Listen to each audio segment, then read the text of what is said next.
Hi friends, welcome to my channel. நம்ம இந்த வீடியோல எதை பத்தி பார்க்க போறோம்னா நம்ம லைஃப்ல டெய்லி யூஸ் ஆகுற சென்டென்ஸ் வந்து இங்கிலீஷ்ல மேக் பண்ணி பேசுறது எப்படின்னு தான் நம்ம இந்த வீடியோல பார்க்க போறோம். ஓகே फ्रेंड्स, வீடியோக்குள்ள போறதுக்கு முன்னாடி நம்ம சேனலை ஃபர்ஸ்ட் டைம் பார்க்கறீங்கன்னா சப்ஸ்கிரைப் பண்ணுங்க. இந்த வீடியோ உங்களுக்கு பிடிச்சிருந்தா லைக் பண்ணுங்க. ஓகே, இந்த வீடியோக்குள்ள போகலாமா? ஓகே. ஃபர்ஸ்ட் ஒன் பாருங்க, நம்ம வேற எங்காவது சாப்பிடுவோம். நம்ம சொல்றோம்ல, நம்ம வந்து வேற எங்கயாவது சாப்பிடுவோம்.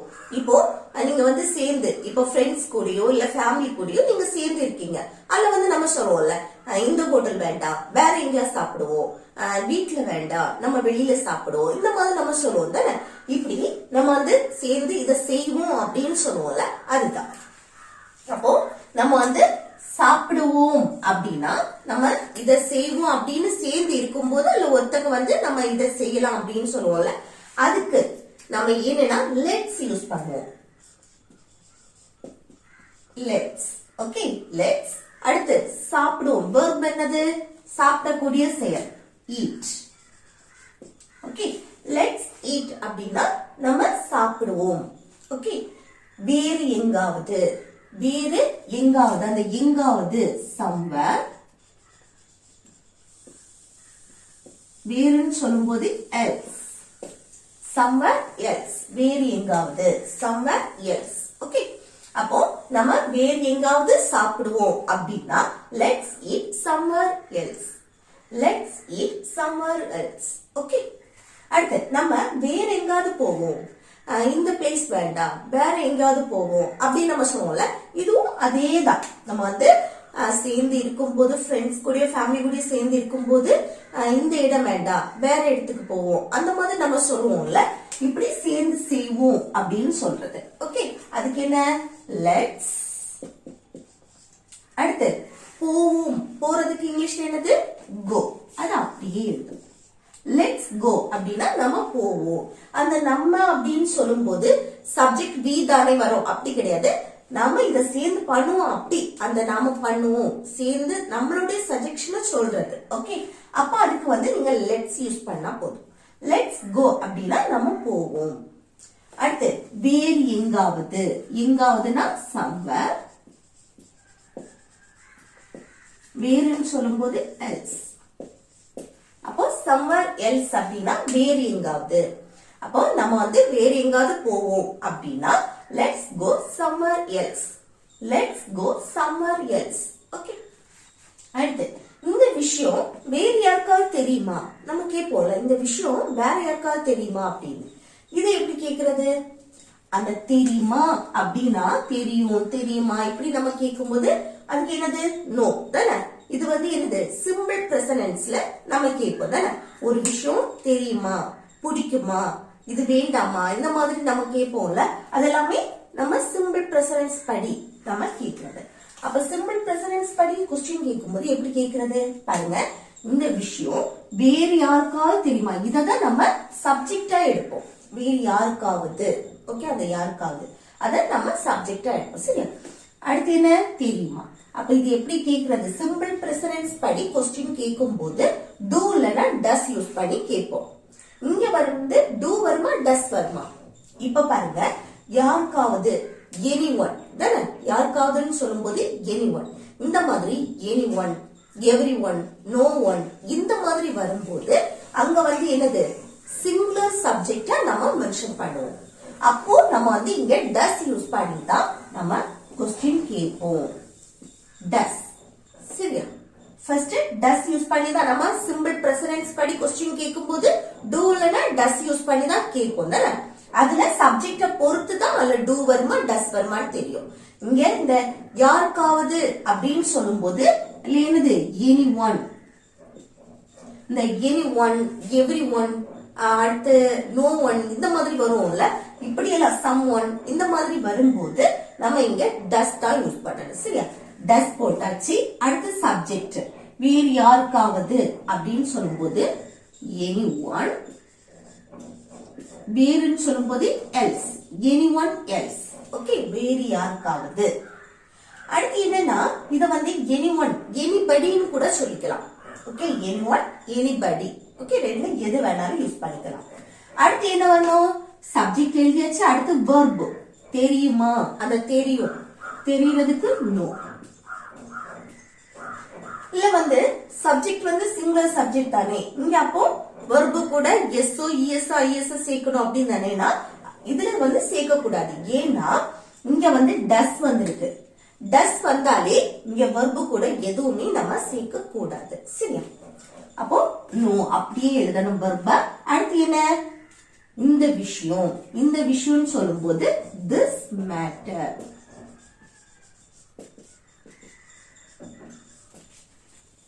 ஓகே, அப்போ இந்த விஷயம் வேற யாருக்கா தெரியுமா அப்படின்னு क्वेश्चन கேட்கணும்னா எப்படி கேக்குறது? Does anyone else know this matter? Does anyone else know this matter? Okay. அடுத்து வேற யாருக்கும் தெரியாது. நம்ம அத நெகட்டிவ்ல சொல்றோம். வேற யாருக்கும் என்னது தெரியாது அப்படினா. இது எப்படி சொல்றது? இது வந்து நெகட்டிவ் சென்டென்ஸ் தான். அப்ப சிம்பிள் பிரசன்ஸ்ல நம்ம நெகட்டிவ்ல சொல்ல போறோம். இப்போ இதுல வந்து சப்ஜெக்ட் என்ன? வேற யாருக்கும். இத வந்து ஃபர்ஸ்ட் எழுதணும். அந்த யாருக்கும் அப்படின்னு சொல்றது no one. No one. சரியா? வேறு யாருக்கும், வேறு அப்படின்னு சொல்லும்போது else. அந்த யாருக்கும் no one. யாருக்காவது அப்படின்னா anyone. ஓகே, அப்போ no one else அப்படின்னா வேறு யாருக்கும். சப்ஜெக்ட் எழுதியாச்சு. அடுத்து என்ன வரணும்? இங்க வந்து நம்ம வந்து சிம்பிள் பிரசன்ஸ் படி நெகட்டிவ்ல சொல்லும்போது எப்படி சொல்லுவோம்? ஃபர்ஸ்ட் சப்ஜெக்ட் வரும். அடுத்து என்னன்னா don't இல்லனா doesn't. அது வந்து சப்ஜெக்ட பொறுத்து தானே. doesn't அடுத்து verb வரும். இப்படி அடுத்து ரிமைனிங் இருக்க verbs வரும். ஆனா இங்க என்னன்னா சப்ஜெக்ட் எழுதியாச்சு. அடுத்து என்னது வரணும்? don't வருமா doesn't வருமா? எதுவுமே வராது. ஏன்னா இந்த ஒரு சென்டென்ஸ்ல இந்த no one nobody இந்த மாதிரி வந்துன்னா அதுக்கு அடுத்து எதுவுமே நெகட்டிவ் வேர்ட் வராது. நெகட்டிவ் வேர்ட் எதுவுமே வராது. இதுவே நெகட்டிவ் தான். சரியா? no one இல்லனா nobody கூட சொல்லிக்கலாம். no one else இல்லனா nobody else. ஓகே, இதுவே என்னது நெகட்டிவ் தான். சோ இன்னொரு நெகட்டிவ் வரக்கூடாது. அப்ப நம்ம இந்த இடத்துல don't இல்லனா doesn't சேர்க்க கூடாது. அடுத்து என்ன சேர்க்கணும்? verb. verb என்ன? தெரியாது, அந்த தெரியக்கூடிய செய். அப்போ no. கூட என்ன சேர்க்கணும்னா இதுல s சேர்க்கணும். சிம்பிள் பிரசன்ஸ் படி நம்ம வந்து என்னது பாசிட்டிவ் சென்டென்ஸ்க்கு தான் நம்ம வந்து verb கூட subject he she it singular noun வரும்போது, சிங்குலர் சப்ஜெக்ட் வரும்போது நம்ம verb கூட எஸ்ஓ இஎஸ்ஓ ஐஎஸ்ஓ சேர்ப்போம். அதுவும் என்னது பாசிட்டிவ் சென்டென்ஸ்க்கு நம்ம சேர்ப்போம். ஆனா இங்க வந்து என்னன்னா क्वेश्चन கேக்குற இடத்துல நம்ம சேர்க்க மாட்டோம். ஏன்னா do இல்லனா does யூஸ் பண்ணி தான் क्वेश्चन கேட்போம். do யூஸ் பண்ணக்கூடிய இடத்துல நம்ம வந்து எதுவுமே verb கூட ஆட் பண்ண மாட்டோம். அதே போல does வந்தாலும் நம்ம ஆட் பண்ண மாட்டோம். ஒரு சென்டென்ஸ்ல does doesn't வந்தாலும் நம்ம வந்து verb கூட எதுவுமே சேர்க்க மாட்டோம். இப்போ இது வந்து நெகட்டிவ் சென்டென்ஸ்னா இங்க சப்ஜெக்ட் don't இல்லனா doesn't வரும். அப்ப சப்ஜெக்ட்க்கு அடுத்து doesn't வந்தா கூட verb அப்படியே எழுதுவோம். verb கூட எதுவுமே நம்ம சேர்க்க மாட்டோம். ஆனா இந்த இடத்துல doesn't எதுவுமே வரல. சோ no one மட்டும் போட்டுக்கனால, இந்த சப்ஜெக்ட் மட்டும் போட்டுக்கனால அதுக்கு அடுத்து வந்து நம்ம s ஆட் பண்ணிருக்கோம். இல்ல வந்து இல்ல s தான் வருமா அப்படி கிடையாது. லாஸ்ட் இந்த வெர்ப்ல w ல முடிஞ்சிருக்கு. அதனால நம்ம வந்து s ஆட் பண்ணிருக்கோம். சரியா? அப்போ வேற யாருக்கும் தெரியாது அப்படின்னா no one else knows. no one else knows. Okay, இல்லனா nobody else knows. புரியுதா? இல்ல வந்து யார் s ஆட் பண்ணிருக்கு, இங்க வந்து நம்ம ஆட் பண்ணல. இந்த does doesn't வந்தா ஆட் பண்ண கூடாது. ஆனா இங்க வந்து நம்ம doesn't எதுவுமே வரல. நெகட்டிவ் சென்டென்ஸ்க்கு நம்ம இந்த ஆக்சன் வெர்ப் ஆட் பண்ணுவோம். ஆனா இங்க no one nobody இந்த மாதிரி வரும்போது இதுவே நெகட்டிவ் வேர்ட் தான். அதனால இன்னொரு நெகட்டிவ் நம்ம ஆட் பண்ண கூடாது. அதனாலதான் நம்ம வெர்ப் கூட போட்டுருக்கோம். சரியா? does it வந்துன்னா நம்ம போடக்கூடாது. ஓகே, அடுத்து நெக்ஸ்ட் ஒன் பாருங்க. அவன் வேற ஏதாவது சொன்னானா நம்ம கேட்போம்ல, அவன் வந்து வேற ஏதாவது சொன்னானா அப்படின்னு. இது எப்படி கேக்குறது பாருங்க. அவன் வேற ஏதாவது சொன்னானான்னு பாஸ்ட் முடிச்சு போன விஷயத்த பத்தி நம்ம क्वेश्चन கேக்குறோம். அப்ப முடிச்சு போன விஷயத்த பத்தி क्वेश्चन கேட்கும்போது அங்க சிம்பிள் பாஸ்ட் டென்ஸ் படி என்னது did யூஸ் பண்ணி கேட்போம் தானே. அப்போ ஃபர்ஸ்ட் என்ன did வரும். அடுத்து என்ன சப்ஜெக்ட் அவன். அவன் வேற ஏதாவது சொன்னானா? அப்ப சப்ஜெக்ட் என்ன அவன். அவன்னா he. அதுக்கு அடுத்து என்ன வரணும் verb. verb எது சொன்னானா சொல்லக்கூடிய செயல் சொல்றதுக்கு இங்கிலீஷ்ல say. நம்ம பாஸ்ட பத்தி தான் பேசுறோம் ஆனா என்னது verb present formல இருக்கும் ஏன்னா இங்க did வந்திருக்கு did வந்தா verb present formல இருக்கும் சரியா அடுத்து என்ன வரணும் வேறு ஏதாவது அந்த ஏதாவது anything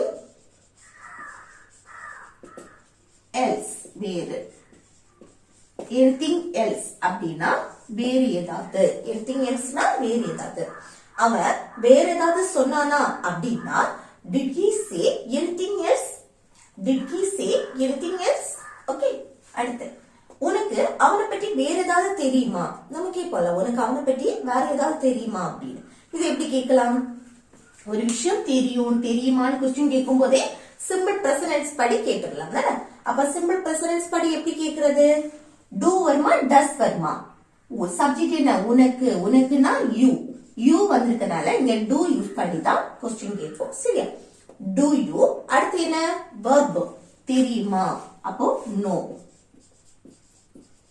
do you know அப்படின்னா உனக்கு தெரியுமா do you know okay அடுத்து வேறு ஏதாவது anything else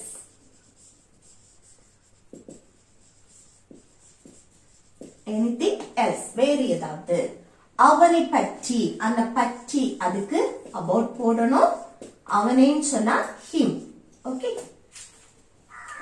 அப்போ உனக்கு அவனை பற்றி வேற ஏதாவது தெரியுமா அப்படின்னா do you know anything else about him do you know anything else about him okay இது உனக்கு பாலா பற்றி வேற ஏதாவது தெரியுமா இப்படி ஒரு நேம் நீங்க மென்ஷன் பண்றீங்க அப்படின்னா பாலா அப்படின்னா பாலா பற்றி உனக்கு ஏதாவது தெரியுமா அப்படின்னா இந்த இடத்துல அந்த him வருதுல்ல இந்த இடத்துல பாலான்னு சொல்லிட்டு நேம் எழுதணும் ஓகே யாரு நீங்க மென்ஷன் பண்றீங்களோ அவங்கள வந்து இல்ல மென்ஷன் பண்ணு அடுத்து பாருங்க உனக்கு வேற ஏதாவது வேணுமா நம்ம கேட்போம்ல உனக்கு வந்து வேற ஏதாவது வேணுமா இல்ல கொஞ்சம் வயசுக்கு மூத்தவங்கன்னா நம்ம எப்படி கேட்போம் உங்களுக்கு வேற ஏதாவது வேணுமா இப்படி நம்ம கேட்போம் தானே அப்போ உங்களுக்கு வேற ஏதாவது வேணுமா இல்ல உனக்கு வேற ஏதாவது வேணுமா அப்படின்னு கேட்கணும்னா எப்படி கேட்கலாம் ஒரு பொருள் வேணுமா அப்படின்னு கேட்கும் போது அங்க என்னது சிம்பிள் பிரசன்ஸ் படி கேட்போம் சிம்பிள் பிரசன்ஸ் படி கேட்கும் போது do இல்லனா does யூஸ் பண்ணி கேட்போம் அப்போ சப்ஜெக்ட் உனக்கு உங்களுக்கு அப்படின்னு வந்துனா அங்க you சப்ஜெக்ட் you வந்துனா இங்க do யூஸ் பண்ணணும் ஓகே do you அடுத்து என்னது வேணும் அப்படின்னா அந்த want ஓகே ஒரு பொருள் வேணுமா அப்படின்னு கேக்குற இடத்துல do you want உனக்கு வேணுமா எனக்கு வேணும் I want ஓகே அடுத்து வேறு ஏதாவது அப்படின்னா anything else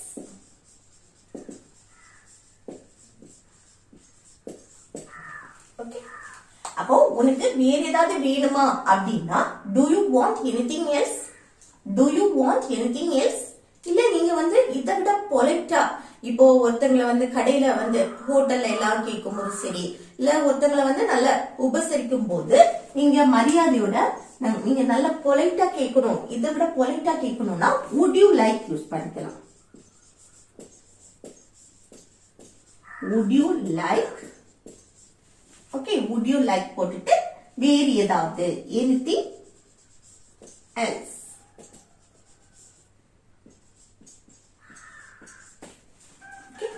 would you like anything else அப்படின்னு கேட்கலாம் இல்ல do you want anything else இது வந்து பொலைட்டா கேட்கிறது இதை விட பொலைட்டா நம்ம கேட்கணும்னா would you like anything else okay அடுத்து அவகிட்ட வேற எதுவும் சொல்லிராத நம்ம சொல்லுவோம்ல அவகிட்ட வேற எதுவும் சொல்லாத இல்ல அவகிட்ட வேற எதுவுமே சொல்லிராத இந்த மாதிரி நம்ம சொல்லுவோம்ல இது எப்படி சொல்றது இல்ல வந்து சப்ஜெக்ட் இல்ல சோ நம்ம verb தான் ஃபர்ஸ்ட் எழுதுவோம் அதுவும் நெகட்டிவ் சென்டென்ஸ் இது அப்ப நெகட்டிவ்ல சொல்லும்போது என்னது சப்ஜெக்ட் இல்ல அப்ப நெகட்டிவ்னா don't போட்டுடலாம் தானே don't போட்டு அந்த verb அப்படியே எழுதணும் சொல்லிடாத சொல்றதுக்கு இங்கிலீஷ்ல இங்க டெல்லுன்னு போடலாம் இல்ல சேனு கூட போட்டுக்கலாம் இங்கயா சே வந்திருக்கு இங்கயா டெல் வந்திருக்கு அப்படின்னா இப்ப பாருங்க நம்ம வந்து சொல்லிடாதேன்னு சொல்றோம் யார்கிட்ட அவகிட்டனா இங்க her வரும் நம்ம வந்து ஒரு தங்களை மென்ஷன் பண்றோம் அப்படின்னா அவங்க கிட்ட சொல்லு அவங்க கிட்ட சொல்லிடாத இந்த மாதிரி ஒருத்தங்களை நம்ம மென்ஷன் பண்ணி சொல்றோம் அப்படின்னா அந்த இடத்துல டெல் போடுறது கரெக்டா இருக்கும் சரியா அப்போ டெல் her அப்படின்னா அவகிட்ட அவகிட்ட சொல்லாத அப்படின்னா don't tell her. Don't tell her. Okay, இது சும்மா சொல்லு அப்படி நம்ம சொல்லுவோம்ல, இந்த மாதிரி அவன் வேற ஏதாவது சொன்னானா சொல்லலையா, இந்த மாதிரி நம்ம சொல்லும் போது நம்ம அடுத்து ஆப்ஜெக்ட் அவங்கள மென்ஷன் பண்ணல, யார்கிட்ட சொல்றத பத்தி மென்ஷன் பண்ணலையோ அப்ப சே போடுறது கரெக்டா இருக்கும். சரியா? அப்போ அதுக்கு அடுத்து ஒருத்தங்களை நம்ம மென்ஷன் பண்றோம் அப்படின்னா அந்த இடத்துல டெல் போடுறது கரெக்டா இருக்கும். அடுத்து வேறு எதுவும் அப்படின்னா anything else.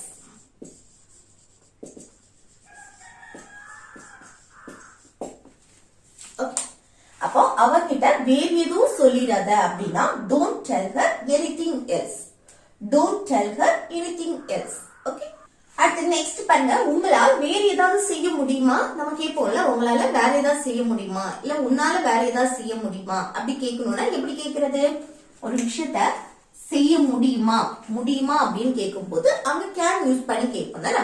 ஒரு விஷயத்த செய்ய முடியும், முடியாது, முடியுமா அப்படின்னா அந்த இடத்துல மாடல் வெர்ப் கேன்.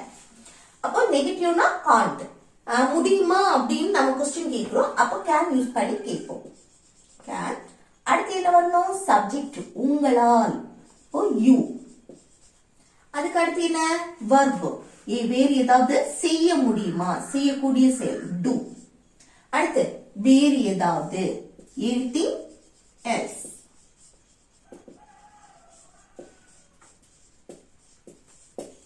ஓகே, அப்போ உங்களால வேற ஏதாவது செய்ய முடியுமா அப்படின்னு கொஸ்டின் கேட்கும்போது எப்படி கேட்கலாம்? Can you do anything else? Can you do anything else?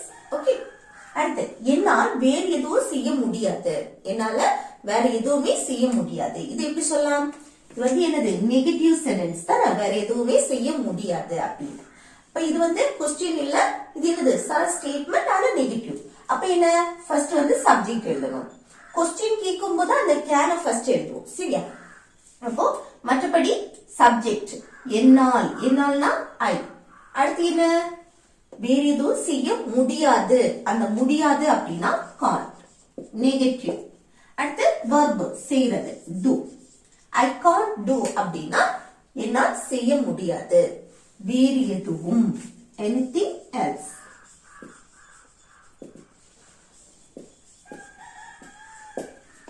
Okay, அப்போ என்னால் வேறு எதுவும் செய்ய முடியாது அப்படின்னா I can't do anything else.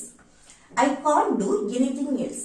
Okay, அடுத்து நெக்ஸ்ட் பாருங்க, வேற யார நான் கேட்கணும். நம்ம கேட்போம்ல, நான் வேற யார கேட்க வேண்டும், நான் வேற யார கேட்கணும் அப்படின்னு கேட்போம்ல. இது எப்படி கேட்கறது? கேட்கணும், கேட்க வேண்டும் அப்படின்னா அங்க நம்ம should யூஸ் பண்ணி கேட்போம் தானே. should யூஸ் பண்ணி கொஸ்டின் கேட்போம். ஒரு விஷயத்த செய்ய வேண்டும், செய்யணும் அப்படின்னு சொல்லும்போது அப்ப இங்க WH கொஸ்டின் வந்திருக்கு, வேறு யாரை அப்படின்னா அத ஃபர்ஸ்ட் எழுதணும். ஃபர்ஸ்ட் எப்படி? வேறு யாரு அப்படின்னா who else. இல்லைன்னு சொன்னா whom. whom else. இந்த ரெண்டுல எது வேணாலும் யூஸ் பண்ணிக்கலாம். whom elseனா ஃபார்மலா யூஸ் பண்றது, who elseனா மோஸ்ட் காமனா நம்ம யூஸ் பண்றது. சரியா? அப்ப ரெண்டுல எது வேணாலும் நீங்க யூஸ் பண்ணிக்கலாம், தப்பு கிடையாது. அப்போ அதுக்கு அடுத்து என்ன வரணும்னா should. மாடல் வெர்ப் யூஸ் பண்ணி தானே கொஸ்டின் கேக்குறோம். அப்போ WH அதை ஃபர்ஸ்ட் எழுதிட்டு அடுத்து should. அதுக்கு அடுத்து என்ன? நான் கேட்கணும், அப்போ சப்ஜெக்ட் நான், நான்னா ஐ. அடுத்து என்ன? வெர்ப், கேட்கக்கூடிய செயல் என்னது? ஆஸ்க். ஓகே, அப்போ வேறு யார நான் கேட்கணும், வேறு யார நான் கேட்க வேண்டும் அப்படின்னா who else should I ask? who else should I ask? இல்லைன்னா whom else should I ask? whom else should I ask? Okay, next வேறு யார் அங்க இருக்கா நம்ம கேட்போம்ல, வேற யார் அங்க இருக்கா அப்படின்னு. இது எப்படி கேட்கலாம்? வேறு யாரு, வேறு யாரு அங்க இருக்கா அப்படின்னு கேக்குறது. அப்போ ஃபர்ஸ்ட் என்ன கொஸ்டின் கேக்குறது? வேறு யாரு அப்படின்னா who else. அதுதான் ஃபர்ஸ்ட் எழுதணும், who else. அடுத்து அங்க இருக்கா, அப்போ ஒருத்தங்களுடைய நிலையை பற்றி கேக்குறது, வேற யார் அங்க இருக்கா அப்படின்னு. இப்ப இங்க மெயின் வெர்போ எதுவுமே வராது. இங்க அங்க இருக்கா அப்படின்னு அர்த்தத்தை கொடுக்கிறது, இருக்கா, வேற யார் அங்க இருந்தா, இந்த மாதிரி நம்ம கேட்போம்ல. அப்படி கேட்கும் போது பி வெர்ப் தான் யூஸ் பண்ணுவோம். சரி, அப்ப பி வெர்ப் என்ன? பிரசன்ட்னால வேற யார் அங்க இருக்கா அப்படின்னு பிரசன்ட்னால இங்க இஸ் யூஸ் பண்ணும். இஸ் யூஸ் பண்ணிட்டு அடுத்து அங்கேன்னு சொல்லும்போது there.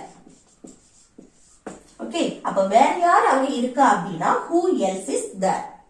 Who else is there? இது வேற யார் அங்க இருந்தா அப்படின்னு பாஸ்ட பத்தி கேக்குறோம். இருந்தா முடிஞ்சு போன விஷயத்தை பத்தி கேட்கும்போது who else was? who else க்கு அடுத்து was. who else was there? who else was there? Okay, வேற யார் அங்க இருந்தா. பிரசன்ட்ல கேட்கும்போது வேற யார் அங்க இருக்கான்னு கேட்கும்போது who else is there? Okay, ரெண்டுக்கு டிஃபரன்ஸ் புரியுதுல? அடுத்து நெக்ஸ்ட் ஒன் பாருங்க, இது வந்து ஹோம்வொர்க். சரியா? நம்ம வேற எங்காவது தங்குவோம், நம்ம சொல்லுவோம்ல இங்க வேண்டாம் வேற எங்கேயாவது நம்ம ஸ்டே பண்ணுவோம் அப்படின்னு சொல்லுவோமா? இது எப்படி சொல்றது, இது எப்படி சொல்றதுன்னு கமெண்ட் பாக்ஸ்ல கமெண்ட் பண்ணுங்க. ஓகே ஃப்ரெண்ட்ஸ், இந்த வீடியோ உங்களுக்கு யூஸ்ஃபுல்லா இருக்கும்னு நினைக்கிறேன். யூஸ்ஃபுல்லா இருந்துச்சுன்னா இந்த வீடியோக்கு லைக் பண்ணுங்க, உங்க ஃப்ரெண்ட்ஸ்க்கு ஷேர் பண்ணுங்க.